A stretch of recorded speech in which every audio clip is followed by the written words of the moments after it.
Hello, everyone. Thank you and welcome once again to another conversation with another amazing Afghan in the diaspora, in this case, Afghan-Canadian based out of Vancouver. Today, I'll be speaking with Rahela Nayebzadah, who got her PhD in British Columbia in education and has written her first, or she considers it first, but it's kind of almost like her second novel, which I had the pleasure of reading a few pages of, and it is fascinating. So we're going to talk about her writing, her background, just to get to know her, introduce you to another amazing Afghan. So I'm very excited to start with you, Raila John, as to how did your family and yourself get to where you are right now in Canada? What's you guys' journey story? Yes, thank you so much for having me. I came to Canada when I was 2 years old. My parents they're from Afghanistan, but they met in Iran. Both of my parents fled Afghanistan during the Soviet invasion. And they met in Iran and they got married. And immediately when they got married, my father tried to get us to come to Canada as refugees. Mm-hmm. And I've been in Canada for most of my life. I grew up here. Nice. Where around Canada did you grow up? Well, I spent immediately when we came to Canada, we were first in Alberta, and we lived Okay. there for quite a few years, and then we moved to BC. Okay. That's wonderful. And what inspired you? I was going to say to the audience that we may hear kids in the background. That's Yeah, that's special I'm soundtrack. sorry. No, that would be great. That's a special soundtrack we've added, Yes, yes. from your two wonderful kids. What before we get into books and all of that, like what was going through your mind when you were trying to go through school, as a person of Afghan background? How was that experience growing up for you? It was good. I did face not in my university years, but when I was a lot younger, um, when I first came to Canada, especially, there wasn't a big Afghan community, a big population, and I was kind of picked on a lot. I did face a lot of racism, and people had no idea about Afghanistan at all. They didn't even know it was a country, and I grew up being called Paki my entire life. Like they just assumed I was from Pakistan. So I had those kind of derogatory racist terms thrown at me. Hmm. And also, my mom and my sister wear the hijab. And I actually Hmm. wore the hijab for a year too. And during that year, I just, I felt a lot of discrimination. Hmm. And, but now I have my family, they're very Muslim and they wear the hijab, and it comes with a lot of hatred. You know what I mean? Hmm. Hmm. Right, right, right. What years did you wear the hijab from until? I wore the hijab, I believe, in the year 2000. It was, oh yeah, it was right How when. old were you? Or maybe I shouldn't ask your age. I Oh no, shouldn't I don't mind. I don't mind. I was ask. in grade 11. I was in grade Okay. 11. I was in high Okay. school. And it was just right. It was right around the time of 9/11 when I wore it. Okay. Oh, wow. And yeah, and I was it wasn't for me, it wasn't for me.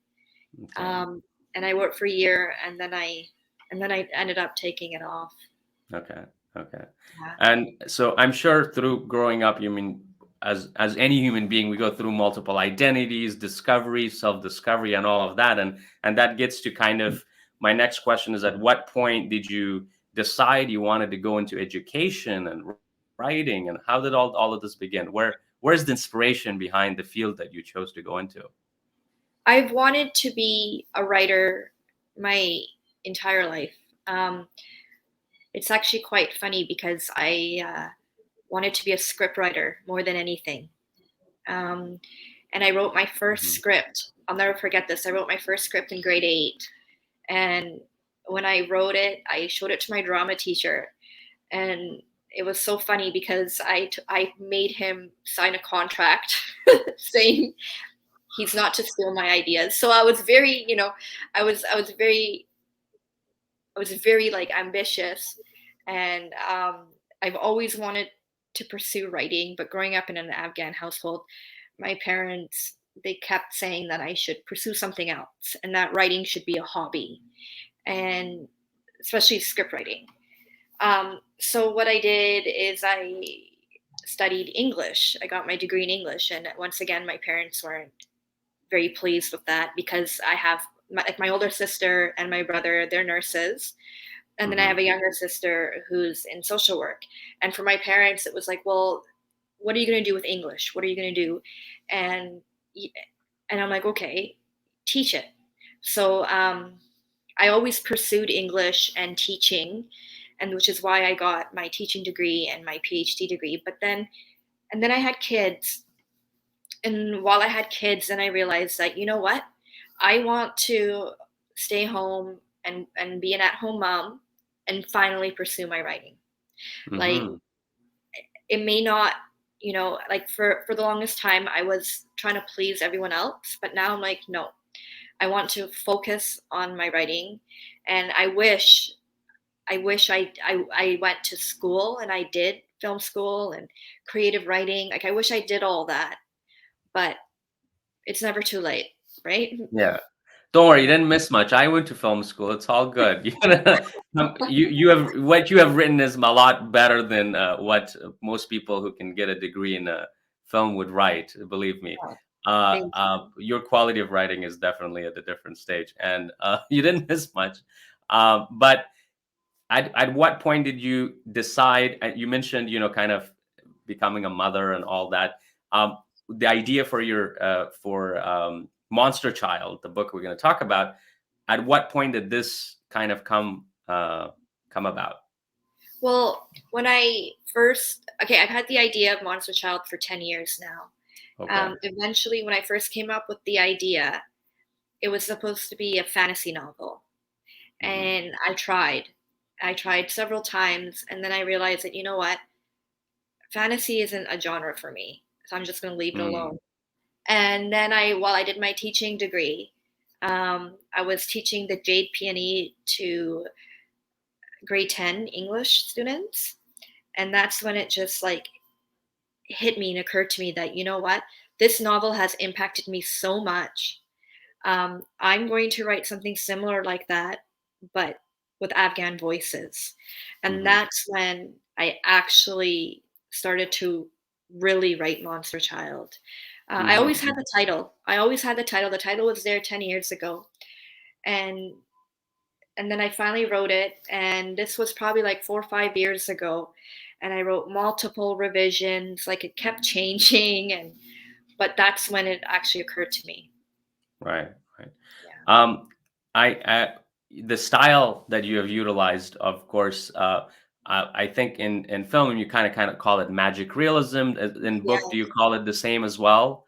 Kind of what you're incorporating. What Yeah. is the genre you would say of what you're There's using? some would call it magic realism.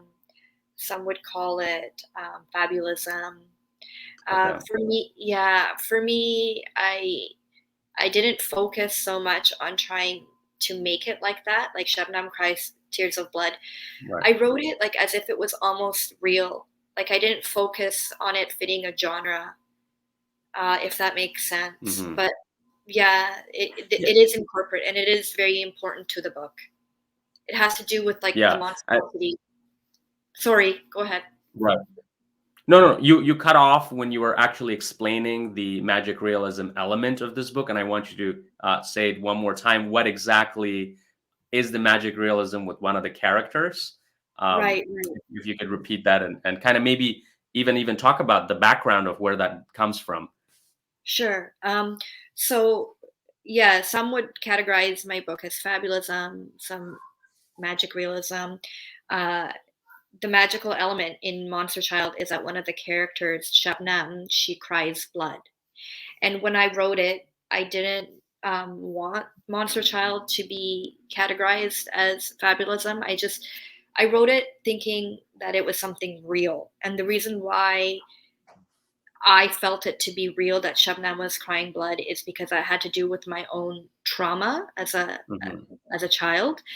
When I was 10 years old, my youngest brother got into a car accident, and ever since then, like I would see blood. It was just part of this trauma I had, and I don't know if you I don't know how you feel about this, but I think our culture, our Afghan culture, we don't really take mental health seriously. Mm-hmm. So I was never taken to therapy or anything to kind of deal with my trauma. I was told that I just have to deal with it, get over it. And that just like stuck with me. So whenever any kid turns 5, like my own child just turned 5, it's very hard for me because when I see them anywhere near car, I just see blood. I don't know why. I see them covered in blood. It's part of this trauma I have. And so that's where the idea came from, with Shabnam crying blood. Yeah, it's a Right. lot to take in. And yes, no, beautifully put. And I'm gonna come back to it, but I wanted to give like a 1 minute synopsis of the book. I'm gonna give it a try if I leave anything out, just for the Sure. audience, so they know what your whole book is about. From what I read was basically the story of these migrant kids, 3 siblings, Mhm. Aleph, Bey, and Shabnam, who are being raised in Canada, to in this family that is, somewhat functional, somewhat not. Um, Migrant Afghan family, and you kind of bring the stories of Afghan culture and Afghan identity, and then mix it with, living in Canada.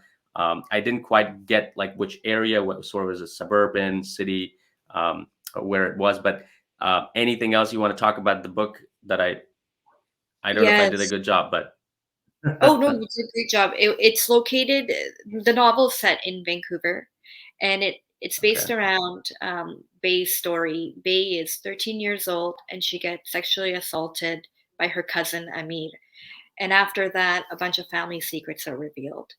And in doing all that, the kids try to deal with themselves because each child sees themselves as a monster. So it has Mhm. to do with the kids coming to terms, with all the trauma and the family secrets that have haunted them. Hmm. Hmm. Right.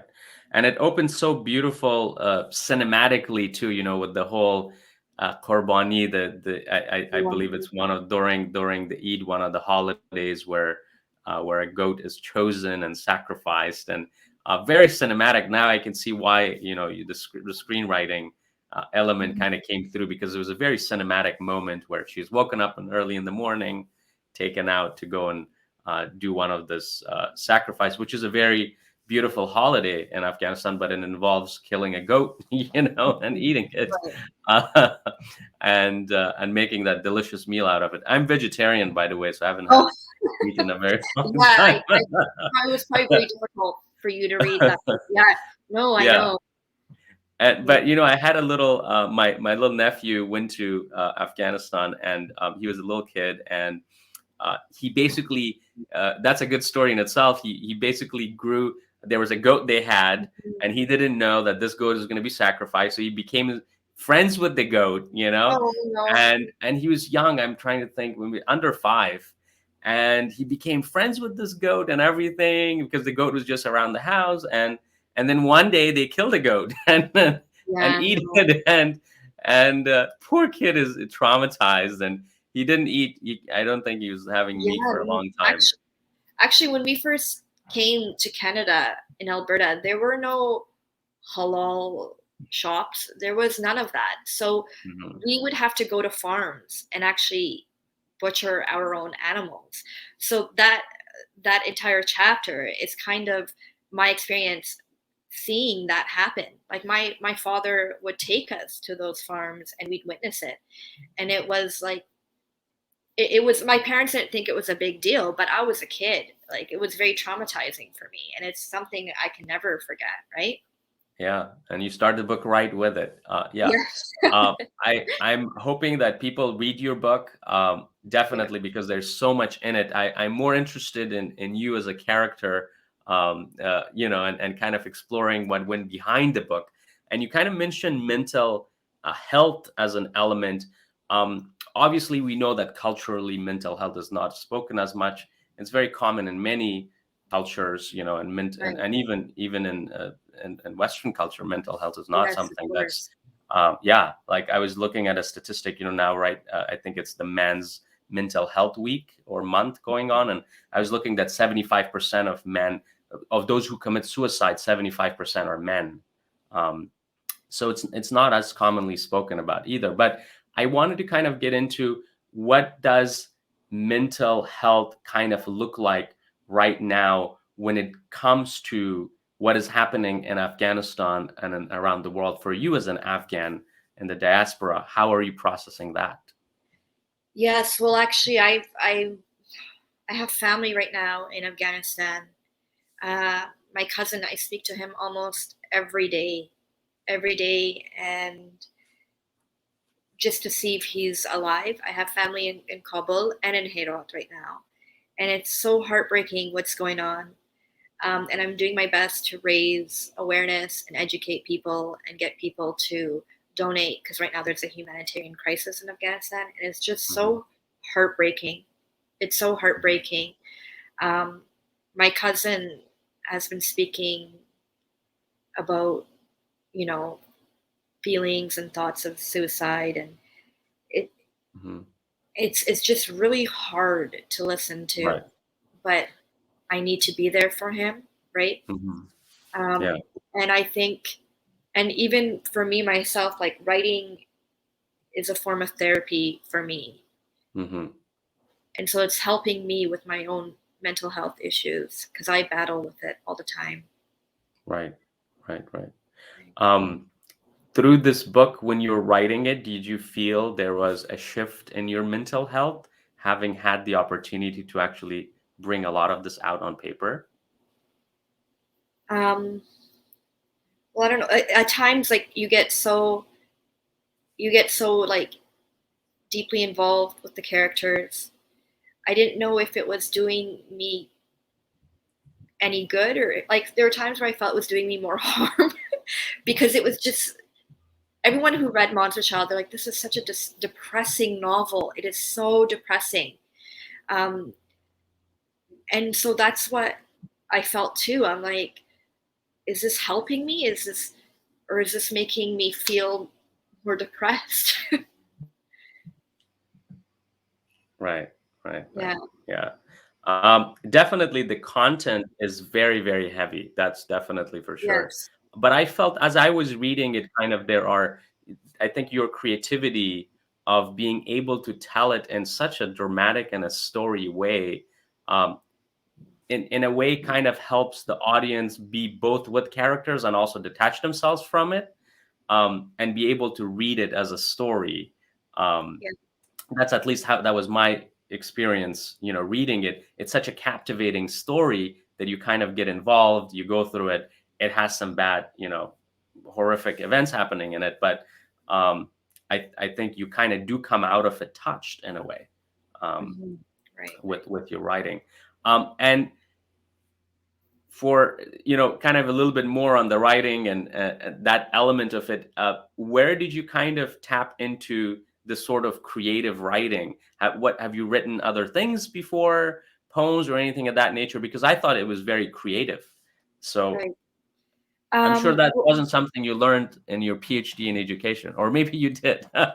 no, I've always just been interested in, like, I've always had a passion for writing. I've always written short stories. I never had any formal training in creative writing.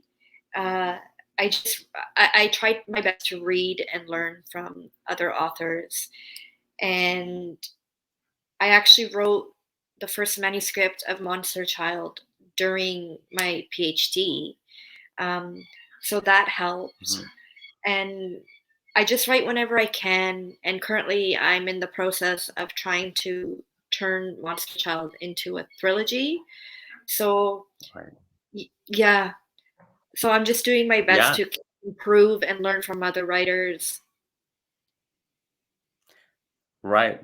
Yeah. And Yeah. speaking of Trilogy, I wanted to ask on that, how did the process of from getting it written to the publication go? What was that process like for you, and how did you go about it?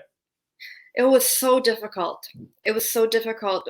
When I first was sending it out, no one was interested until Donald Trump placed a Muslim ban. And then there was Hmm. a call out for Muslim authors. Uh, Publishers and agents were looking to represent and publish work from Muslims. So then all of a sudden, Hmm. I had so many publishers wanting to read Monster Child. Uh, and it was Hmm. just, it was kind of heartbreaking because it had to take that for our voices to matter. Um, and then it just became easy after that for me.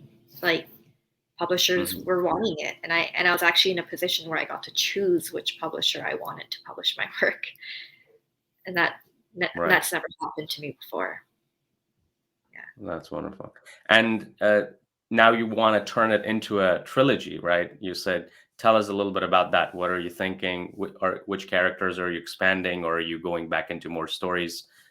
What is it gonna? What are the next two books? Well, the ending.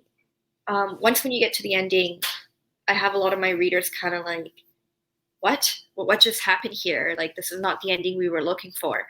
So the trilogy is kind of based on the family and what happens after Hmm. the big family secret is revealed, and also it kind of goes back to Afghanistan. The story in part two, I want to kind of look into what the parents Hmm. of Shabnam and Alif and Bay, how they met and their struggles before coming to Canada. So that's what I want to look into for the Hmm. trilogy. Yeah. That's wonderful. Just expanding the characters' Yeah. backstory. Okay, Yes. that's wonderful. And is that something you're writing right now, or Well, something you're thinking? the What second book, stage are you in? I've completed the second book, and the third book right now. I'm just kind of thinking of ideas. I haven't started writing it, but I also wrote a fantasy novel, and I'm very excited about that because that has to do with like borders and and it's just very relevant to what's happening today with Afghanistan and the refugees. Uh, you know Okay. that I'm very excited about too. But Hmm. nothing. I have no idea about that. Like there's so far it hasn't been picked up by any Okay. publishers right now. I'm sure it will. I hope and I'm sure it will be picked up. It's following the success of your current book. I wanted to understand a little bit more, kind of, in your opinion, what do you think is you're an author, you write, what is the contribution or voice of an Afghan when it comes to literature and writing? What do you think is so unique about the Afghan voice that needs to be heard? Well, I've always had I've always had trouble when non-Afghans write Afghan stories. I feel like they're our stories. Only we should be writing about it. And and I and I'm very privileged. I live here. I'm not in Afghanistan, uh, so I can't write the way an Afghan person, like an Afghan woman, would be writing right now in Afghanistan, what she's going through. But for me, it's always been important to me that I not just be seen as an author, but an Afghan author. That's been very important to me. And in my writing, I don't want to write characters that someone will read and be like, oh, okay, aside from their names, this sounds like a total white family. Like for me, it's very important that the culture and the language and all of that is incorporated into my writing. Hmm. Hmm. Yeah. Um, of course, and you do that brilliantly in this book. Um, Thank and you. you mentioned a little bit about Afghans being able to tell their own stories, and that's been one of the main problems and difficulties I've seen, is that everybody's writing about us other than our own selves. So you must have had a lot of other people who are in your position, who want to write, who want to tell their own stories. What do you have to say to them? How could they go from, because a lot of it is they may not feel that the confidence or whatever it takes to actually pick up the pen and write. Um, what was your journey, right? What can you tell them from your journey about writing, if they're thinking about it, that, oh, I have a story to tell? What do you have to share with I them? would say just to continue writing. Um, Write for yourself. Don't try to write for an audience. Uh, First, you have to enjoy writing before you try to, I guess, market your writing to publishers and agents. And read. Read as much as you can. Read work from your own people, and use that to kind of inspire you. Um, and I really can't add much because I don't feel like I'm in a position to give such advice because this is my first book. But I really want to support my people, and I really hope that our voices are heard and that we Mhm. continue to share our voices. Right. That's just something I really hope for. Right. No, I think you are qualified. You have written a book. Oh, It's thank published. It's good to go. you. What and you mentioned some books that they should be reading. What are some Afghan authors or Afghan voices that you would like to recommend people reading and digging into? Well, I'd say uh, Khalid Hosseini. Everyone knows Khalid Hosseini. I also think Nemat Sadat is great, the carpet weaver, um, and that's something else that our culture doesn't really um, give space to, the LGBT community in Afghanistan, and Nemat Sadat is perfect for that. And also, there's another author who I really love. She's not Afghan, but she's Muslim, Uzma Jalaluddin. She's author of Hannah Khan Carries On and Aisha at Last, and her books are being turned into films. And I think she's just great because her writing, she doesn't reinforce stereotypes at all, and she writes romance, um, and she writes it in such a fun, loving way. So those are my three authors that I can think of right now from the top of my head. But there's a lot of Well, great work out there. There's a lot of right, great right. work. And these are in English. Of course, in Persian and Pashto, there's so much written by Oh, Afghans, of course, volumes and volumes. Yeah, right, of course. some translated, many not yet translated. Yes. Yeah, which I'm sure if those who have access to the language can tap into that. Um, but yeah, that was a great suggestion. Any For to conclude, I wanted to ask any Mhm. other thoughts that you may have, and also where can people find your book? My book is available on my publisher's website, Will Sack and Win, and they can also access it. They're in libraries right now, and it's available on Amazon, eBay. It's just available online. And the Awesome. last thing I'd like to say is, for my Afghan people, especially the people in Afghanistan, I know you're going through a lot, and I just hope that our stories don't get buried right now because Afghanistan needs us now more than ever. Thank you. Thank you for Oh, that. thank you. And with that, yes, it was wonderful having you and speaking with you, Rahela John. And Thank you. best of luck with your continuous endeavors and other books. And hopefully, we get to read more from you. Yes, thank you so much. Thank you. Have a wonderful day. You Okay. too. Thank you. Thank you, guys. Bye bye.